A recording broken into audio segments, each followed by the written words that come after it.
Assalamualaikum warahmatullahi wabarakatuh. Wargi sadayana pencinta cerita Sunda tanah bidungi Sunda versi Mang Dina Mara.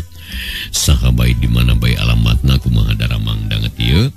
Pamugi bae sehat jasmani oge sehat rohanina aya dina lindungan tanapi panangtayungan Allah Subhanahu wa taala. Amin ya rabbal alamin. Eta pisan dipihar pusing kuring siang kalayan. Wargi sadayana jeung ngantos cerita Sunda dina judul Silih Belaan karangan Kilig Sati Sumedang bagian ke-14 danget ieu. Dina bagian ke-13 urang masih nyarioskeun Sarip sareng Jahidi nu kakarayapan teh eta.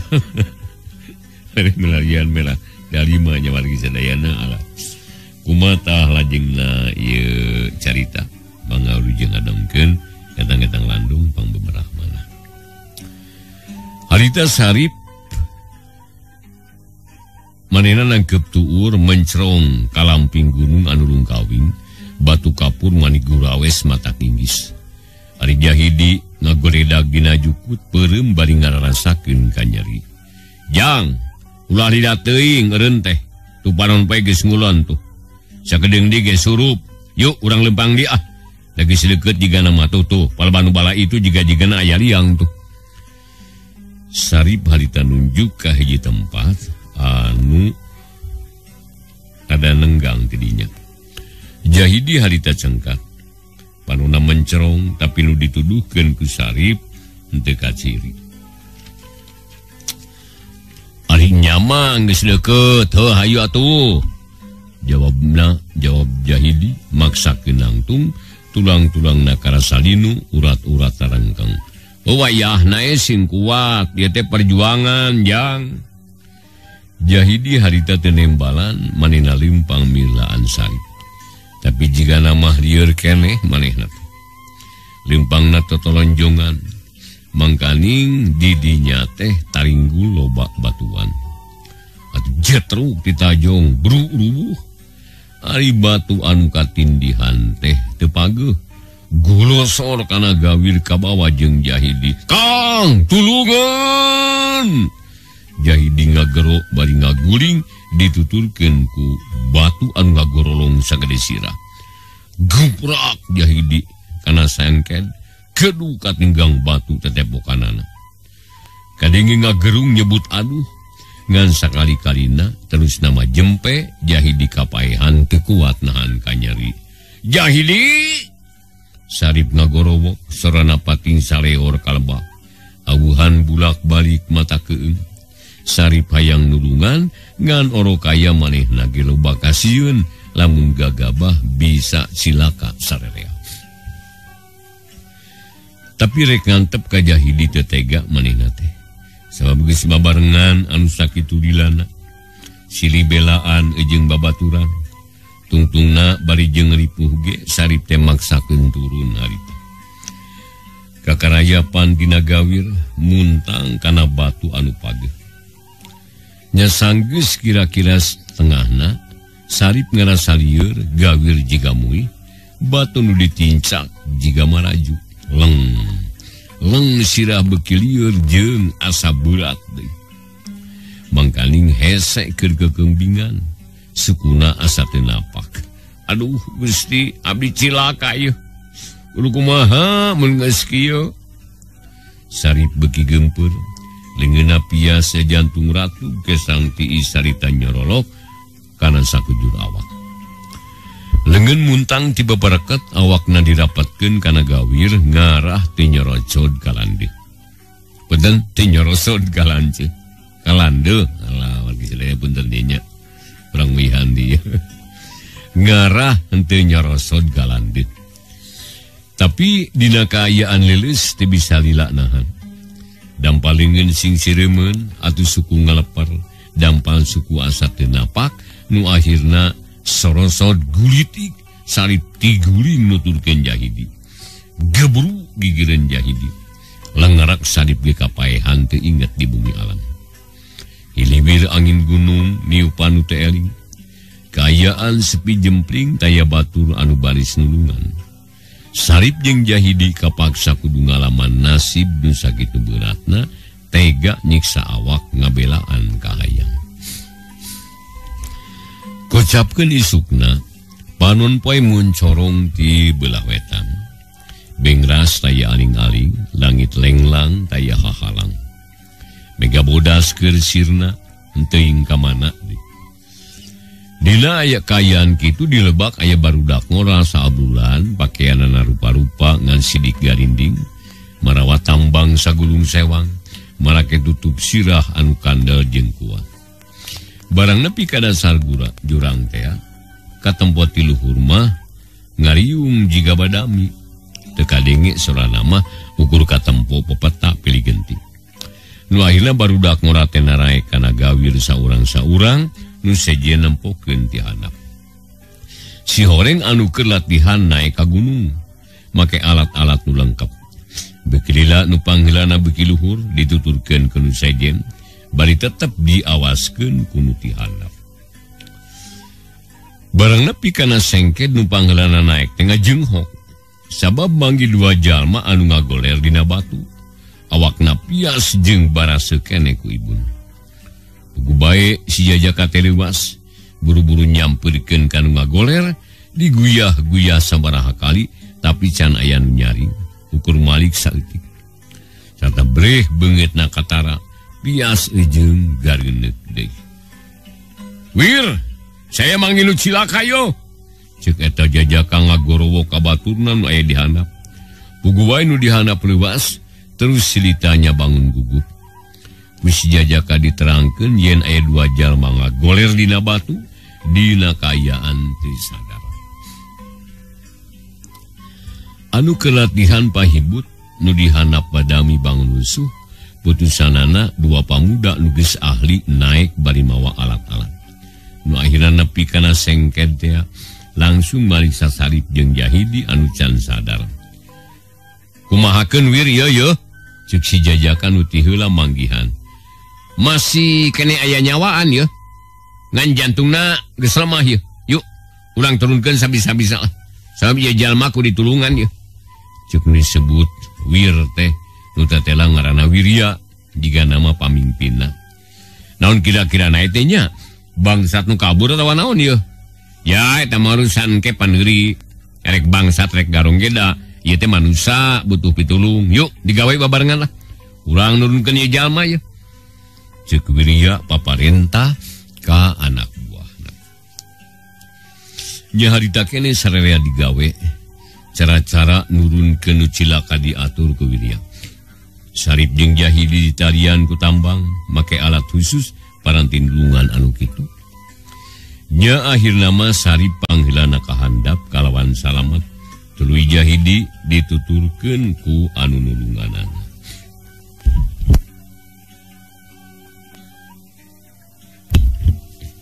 Dina waktu setengah poe, Sarip jeung Jahidi teh geus araya di handap sarta geus dipariksa kalayan taditi. Kulisik Sarip lilir berai beuntak, rarat-reret bari kekeleceman. Kaget nempo anu ngariung-riung ka manehna, garinding jeung kabeh melong ka manehna. Reup deui harita Sarip teh peureum ngumpulkeun dalembutan nginget-nginget kajadian nu geus kaliwat. Ras manehna ingat manehna teh tiguling kana gawir, anu satuluyna teu inget kana nanaon. "Sadiakeun cai euy, tang teu ieu jalma teh halab-hab ieu," ceuk Wirya ka salah saurang anak buahna. Terus harita nyadiakeun cai asa kerang dina cangkir plastik, sedengkeun anu mawa obat-obatan geus nyadiakeun pel keur ngubaran Sarip. "Kang, tos emut?" Wirya nanya bari nepak kana leungeun Sarip. Nu ditanya beunta harita. Terus melong ka Wirya tarangna kerung deui. "Ieu teh aya di mana ieu?" Kalah malik nanya harita bangun penasaran Sarip teh. "Di tempat nu aman, akang keur diubaran." Aduh iga nyeri ya. Aduh, hayang nginum." Ceuk Sarip bari ngopepang jiga leungeun nu palid, gep dicakal ku saurang, terus pundukna disangkeh. Biwirna diantelan cangkir nu isi cai. lek Sarip teh nginum maning ngalek-lek sacangkir beak kabeh.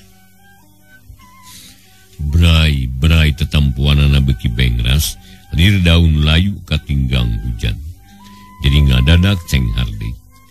Pikiran Sarip beuki teteg ingetanana jejeg deui ayeuna mah.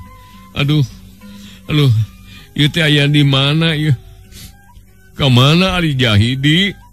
Sarip lerat-leret neangan Jahidi. Ari Wirya jeung baturna ngarti tangtun dimaksud Jahidi teh baturna nu sarua keur teh eling. Sabab Jahidi mah leuwih parna tatuna, sabab tiguling leuwih luhur. Tenang. Jahidi aya keur ditulungan ngan eling.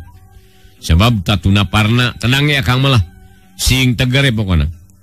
Cik Wirya teu oleh sabar ngurus nu cilaka.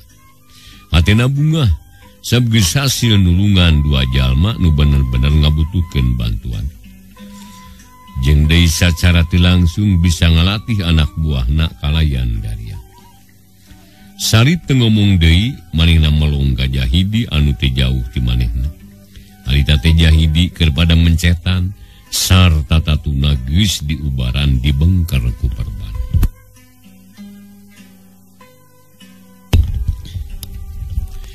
Akhirna Jahidi teh lilir gegerungan bari nguliat. Beungeutna gareneuk tarangna buncunur nyatana urut tidagor kana batu teh. Tetepokanana nyeri sabab katinggang batu teh. Jahidi geus eling euy. Ieu Akang Jang, ceuk Sarip harita. Sabar Kang sabar. Jahidi can teteg teh. Karak eling meusan. Keun, urang akalan si suganane lah katulungan kene. Wirya ngabeberah ka Sarip anu geus teu sabar hayang nempo Jahidi anu keur pada ngariung-riung. Saha atuh Ujang teh? Da ngahaja nulungan ka Akang atawa ngan saukur kabeneran. Bingung Akang teh. Teu nyaho kaler kidul ieu. Ceuk Sarip bani neuteub harita ka Wirya.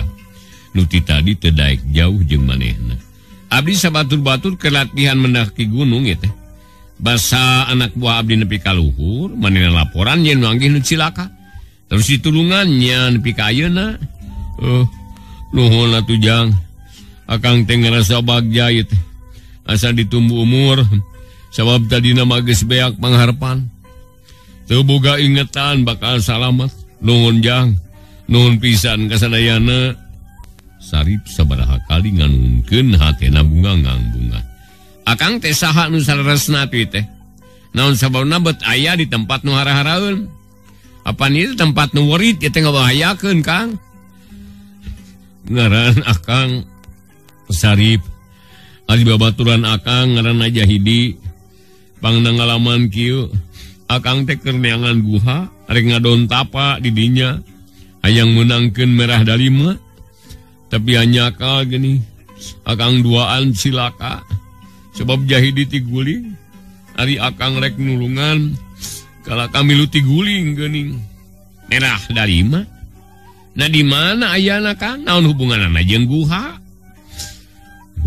Wirya harita aneheun, da kakaranyaho harita manehna. Aya nu nuduhan ka Akang, yen merah dalima teh ayana di guha, nu pernahna di lamping gunung ieu. Cik suganan Ujang terang. Nah nya di dieu teh aya guha. Sarip tetep penasaran hayang nyaho cenah ka eta guha. Bener aya Kang, tu belah kaler ngan jalanna lain ka dieu. Sabab di dieu mah bahaya atuh loba gawir nulung kawing. Buktina Akang sorangan cilaka sabab salah jalan. Nuhun Jang nuhun. Pugu Akang teh bingung ieu teh. Sabab can apal kana jalan-jalana nu matak pantes ngapruk ge. Keur makamari teh geus burit sieun kaburu ku poek. Kala kacilaka manten.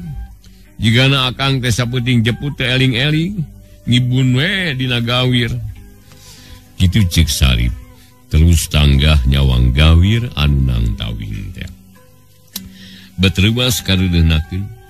Sabab lamun ragrag parat kana dasarna, jigana datang ka handap teh pasti geus jadi mayit.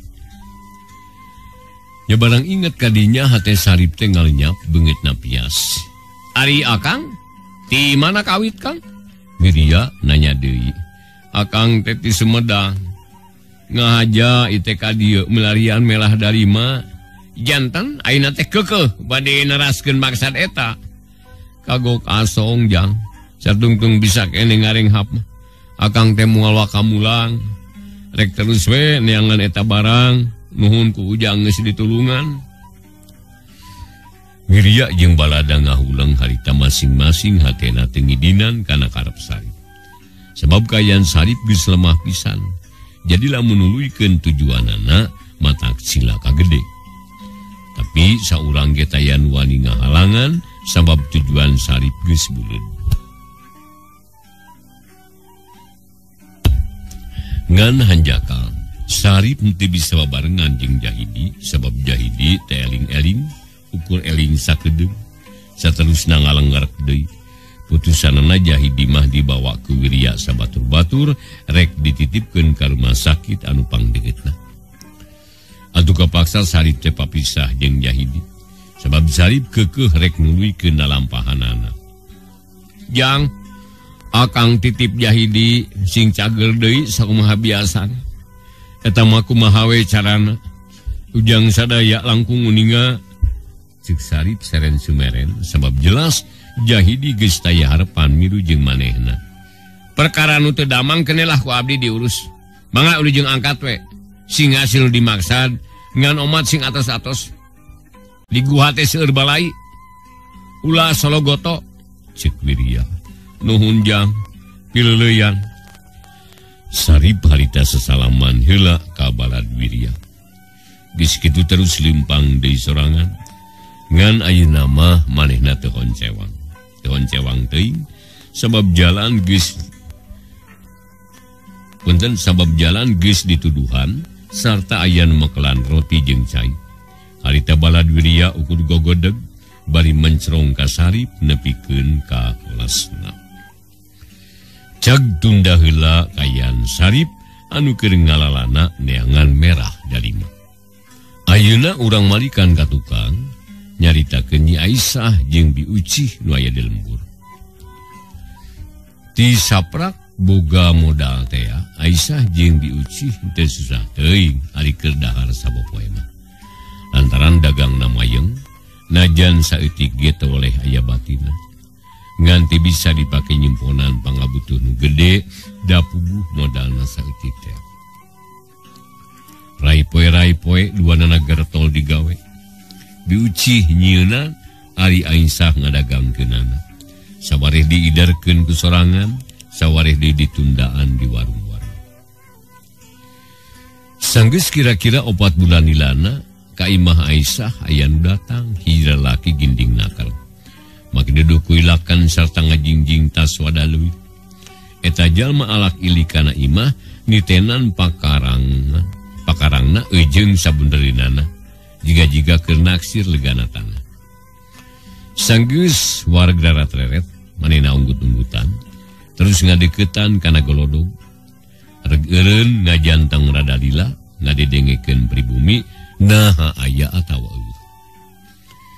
Geus kitu terus kakatrok bari uluk salam. Punten. Mangga. Lembah nu di jero norojol kaluar. Baranggok Aisyah ngarengkog deui, pok nyarita bari manggun. Geuning Kang Tarji mangga sali Kang.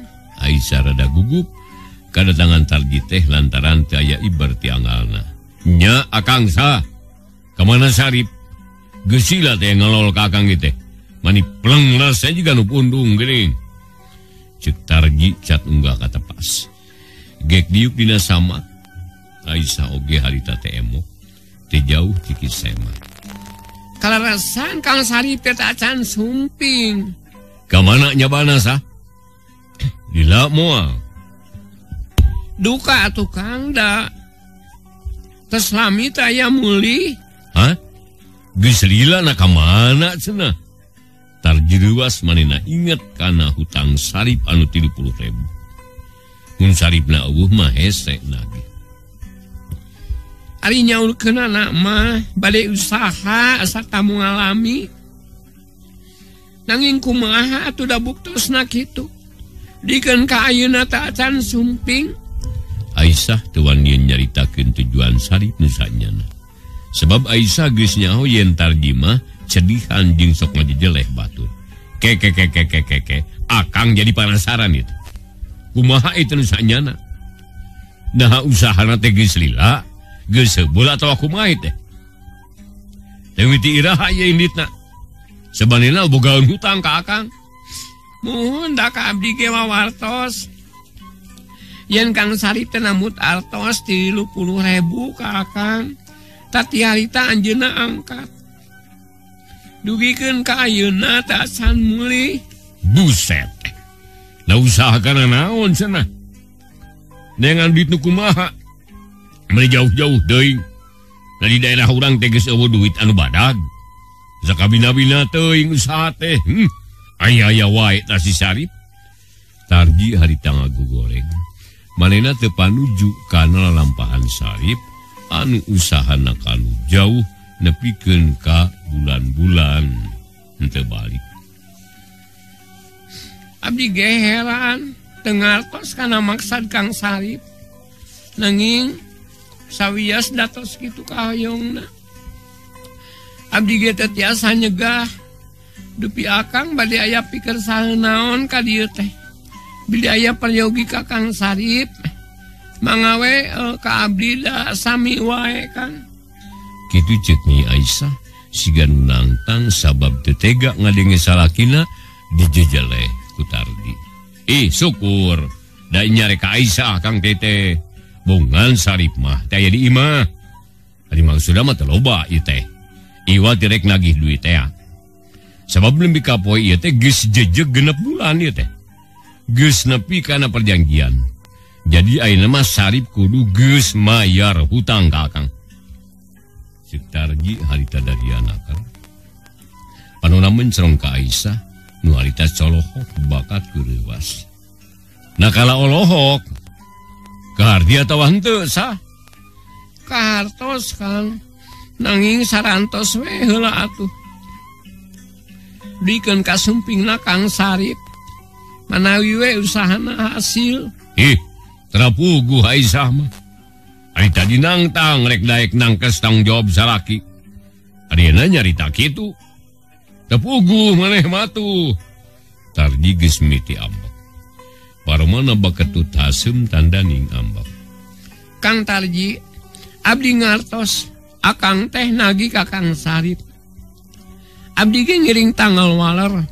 Nanging kang udanget ieu mah teu acan tiasa mayar. Margi artosna teu acan aya, da ari aya mah kanggo naon atuh. Ceuk Aisyah bari papata manehna ge keheul ka Tarji teh. Nya teu naon ari moal mayar ayeuna mah. Ku akang dibere waktu 3 bulan deui.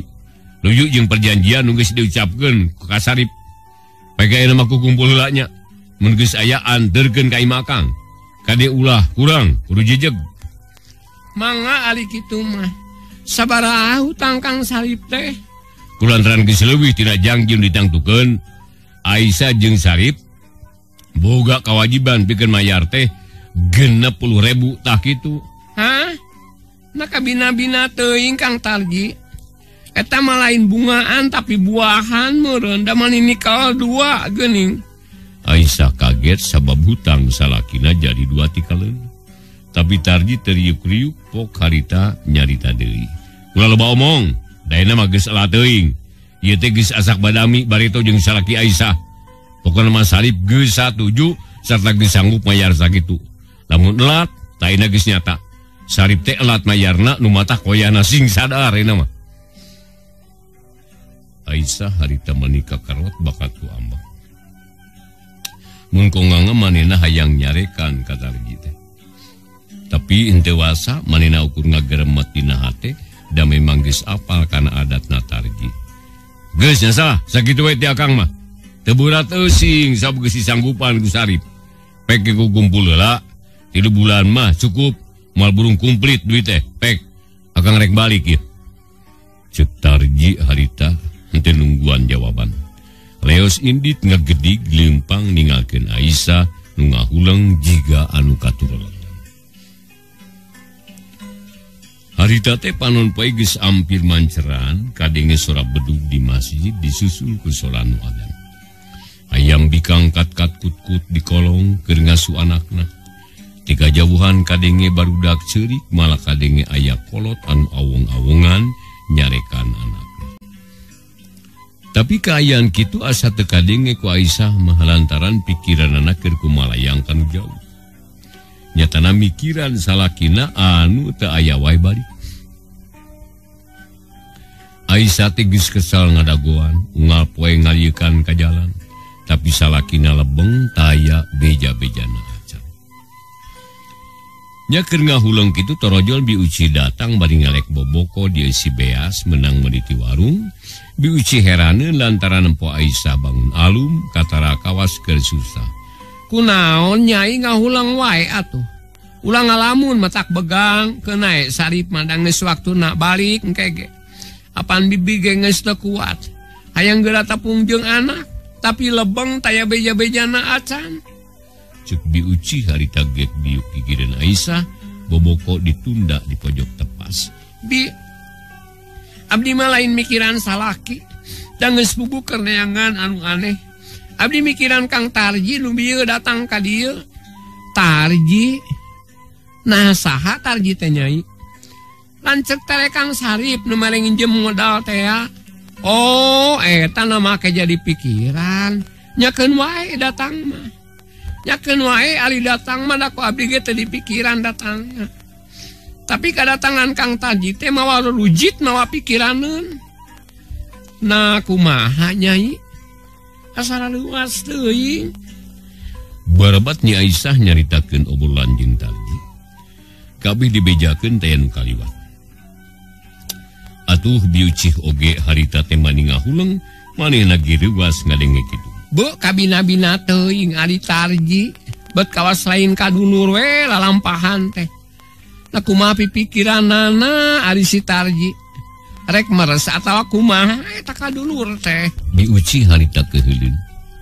Ngiri sedih ka Aisyah. Sabab nginjem duitna teh bareng jeung Mansur anakna.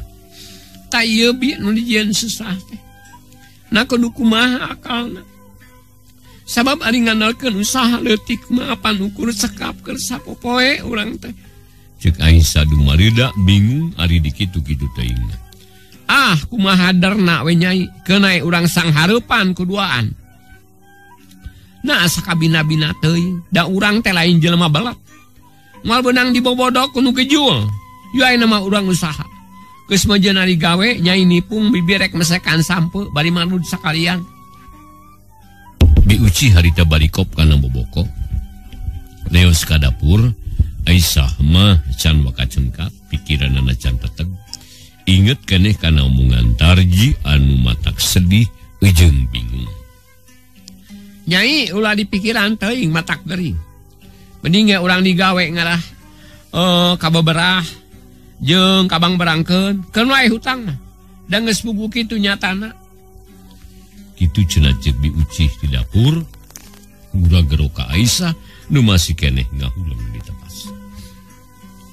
Lila-lila ku Aisyah kapikir yen hutang teh moal lunas ku dipikiran, tapi kudu ikhtiar ngarah ka bayar. Bari usaha ngadaguan Sarip. Sesuganan tareh balik bari mawa duit.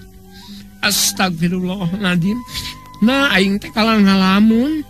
Pokna terus sengkat nyamperkeun ka Bi Uci nu geus ngadeluk mesekan sampu. Ulah dipikiran teuing, keun lae hutang mah. Nuhun Bi sugane Kang Sarip sing tareh balik. Da piraku ali rek ampleng-amplengan wae mah. Da meureun aya balikna. Tanya kitu piraku rek ngampleng wae. Satuluyna Bi Uci jeung Aisyah digawe sakumaha biasa. Nguruskeun pangabutuh sapopoe, ngajalankeun usaha nu geus jadi pacawakanana.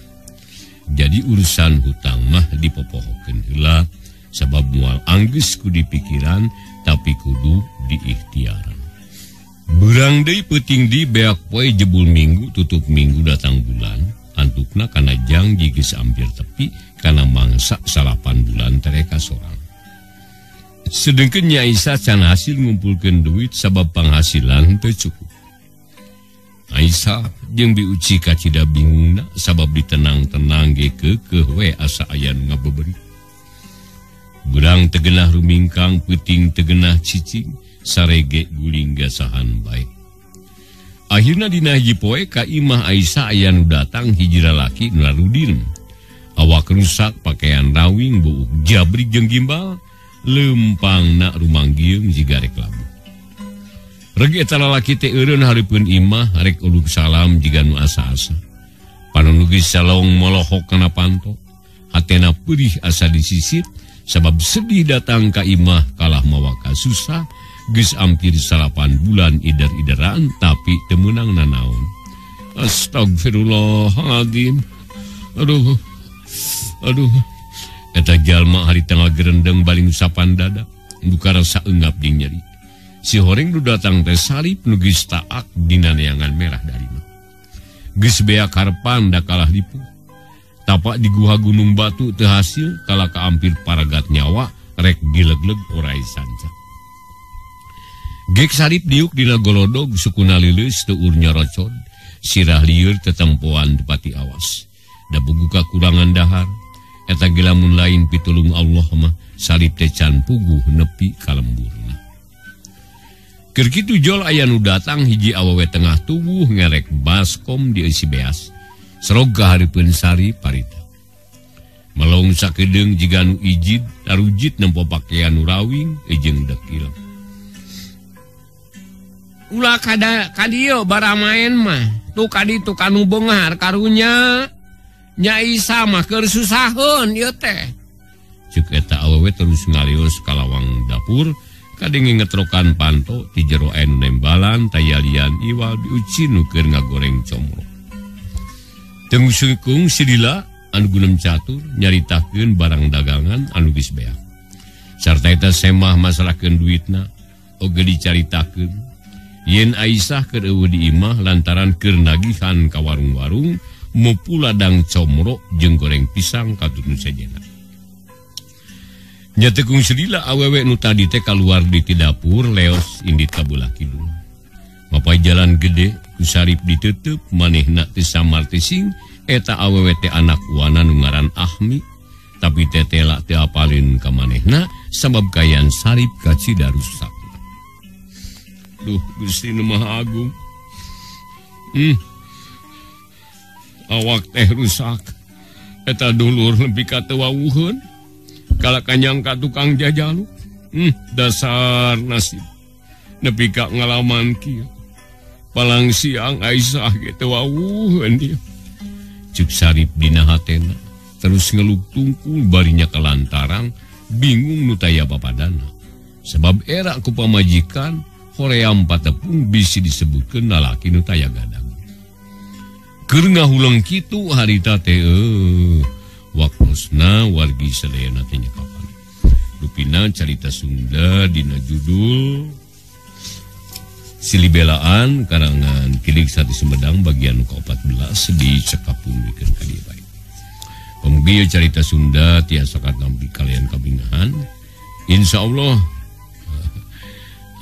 bagian anu ka-15 enjing na waktu sami urang lajengkeun deui.